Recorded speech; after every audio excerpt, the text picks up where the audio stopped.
ایک یہودی کھڑا ہوا، عرض کی مولا یہ بتائیے کون سے جانور انڈے دیتے ہیں اور کون سے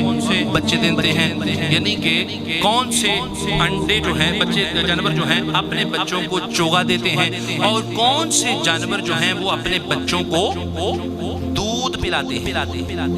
ڈاکٹر بڑوئے یہ بہت بڑا ایک سائنسدان ہے، گزر گیا ہے، یہودی ہے، یہ اس نے لکھا ہے علی is the greatest scientist in this world and next world۔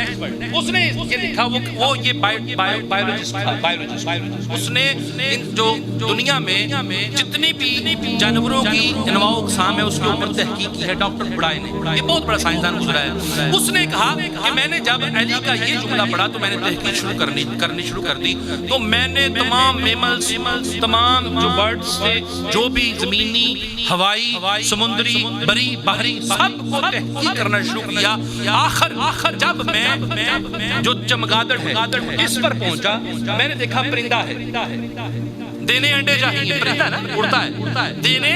انڈے چاہیے، لیکن کیا ہوتا ہے، یہ بچے دیتا ہے اور بچوں کو دودھ پلاتا ہے۔ تو پھر میں نے یہ فائنل آبزرویشن قائم کی، فائنل تھیوری لکھی کہ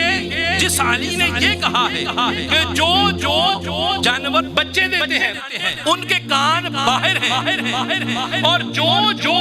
جانور انڈے دیتے ہیں ان کے کان اندر ہوتے ہیں۔ جب میں نے یہ تحقیق کی، چمگادڑ تک پہنچا، تو میں نے یہ فائنل ڈیسیجن لے لیا کہ یا تو جس علی نے یہ جملہ کہا ہے یا تو وہ خود کائنات کو بنانے والا ہے، اگر بنانے والا نہیں تو ساری کائنات اس کے سامنے بنی ہے۔